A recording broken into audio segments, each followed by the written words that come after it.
আমাদের আগের দিনের ক্লাসে দেখানো হয়েছিল দুই বা ততোধিক সংখ্যার গুণফলের ইউনিট ডিজিট কিভাবে নির্ণয় করা হয়। আমরা আজকে দেখাবো কোন সংখ্যার যদি পাওয়ার থাকে তার ইউনিট ডিজিট কিভাবে নির্ণয় করব। এক্ষেত্রে একটা কথা বলে রাখি, কোন সংখ্যার শেষে যদি 0, 1, 5, 6 থাকে এবং তার পাওয়ার যাই হোক না কেন, তার উত্তর 0 এর ক্ষেত্রে 0, 1 এর ক্ষেত্রে 1, 5 এর ক্ষেত্রে 5 এবং 6 এর ক্ষেত্রে 6 হয়। ধরে নিলাম একটা সংখ্যা 210, তার পাওয়ার যদি 320 হয় বা 321 হয় বা যাই হোক না কেন, এটসেট্রা যাই হোক না কেন, সেক্ষেত্রে ইউনিট ডিজিট হবে 0। আবার কোন সংখ্যা শেষে যদি 1 থাকে, তার পাওয়ার যাই হোক না কেন, তার উত্তর হবে, তার ইউনিট ডিজিট হবে 1। আবার কোন সংখ্যা শেষে যদি 5 থাকে, তার পাওয়ার যাই থাক না কেন, তার উত্তর হবে, তার ইউনিট ডিজিট হবে 5। একই রকম ভাবে কোন সংখ্যা শেষে যদি 6 থাকে, তার পাওয়ার যাই থাক না কেন, ইউনিট ডিজিট হবে 6। তাহলে 0, 1, 5, 6 ভেরি সিম্পল, ক্লিয়ার হয়ে গেল। তাহলে ক্লিয়ার করে আমরা কি পেয়েছি, কোন সংখ্যার শেষে যদি 0 থাকে, 1 থাকে, 5 থাকে বা 6 থাকে, তার পাওয়ার যাই হোক না কেন, তার ইউনিট ডিজিট হবে 0 এর ক্ষেত্রে 0, 1 এর ক্ষেত্রে 1, 5 এর ক্ষেত্রে 5, 6 এর ক্ষেত্রে 6। 0, 1, 5, 6 ক্লিয়ার। বাকি থাকলো কই, বাকি থাকলো কি, বাকি থাকলো 2, 3, 7, 8, 4, 9। এখন আলোচনা করবো 4 কে নিয়ে।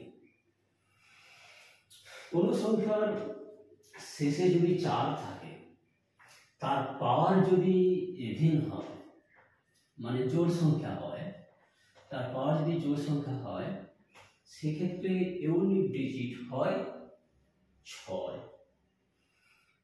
যেমন 324 টু দি পাওয়ার যদি আমি 32 করি বা 320 করি বা 3202 করি, যাই করি না কেন, এর ইউনিট ডিজিট হবে 6।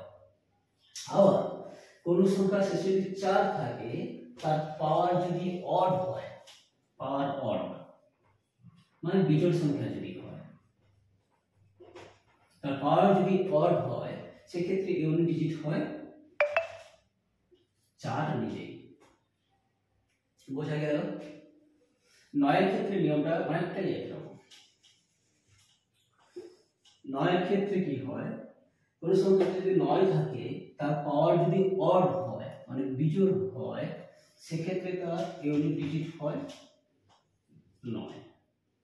আবার কোন সংখ্যা যদি 9 থাকে, তার পাওয়ার যদি ইভেন হয়, ইভেন মানে জোড়, সেক্ষেত্রে ইউনিট ডিজিট হয় 1।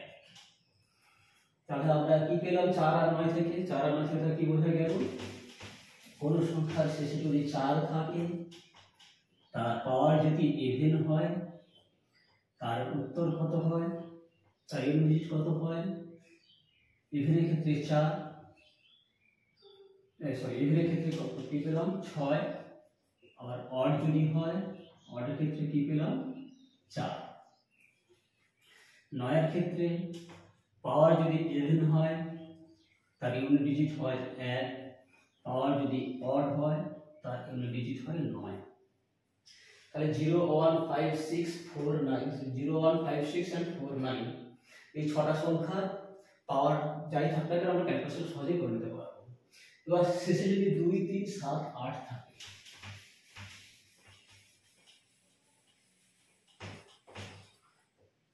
সেক্ষেত্রে নিয়মটা একটু অন্যরকম আছে, সেজন্য আমি নিয়মটা বললাম না। এক্ষেত্রে কি করতে হবে জানেন, পাওয়ার যাই থাকবে, পাওয়ার যাই থাক 2, 3, 7, 8 এর ক্ষেত্রে পাওয়ার যাই থাক, ধরে নিলাম পাওয়ার আছে 327, এই পাওয়ারটা না 4 দিয়ে ভাগ করবে, সরি পাওয়ারকে 4 দিয়ে ভাগ করব, তাহলে 327 কে আমি যদি 4 দিয়ে ভাগ করি, 4 আসতে 32, 4 আসতে 32, 7, 4 একে 4, 3। এই যে ভাগশেষ আছে না, এই ভাগশেষটা পাওয়ারে কনভার্ট হয়ে যাবে, মানে 328 টু দি পাওয়ার 327 তখন পরিণত কিছু হয়ে গেল, এটাকে আমরা তখন লিখব 328 টু দি পাওয়ার 3। তাহলে এই ইউনিট ডিজিট কিভাবে বের করব? তাহলে 328 to the power 3 unit digit বের করা মানে কি, তুমি 8 to the power 3 unit digit বের করলেই হবে।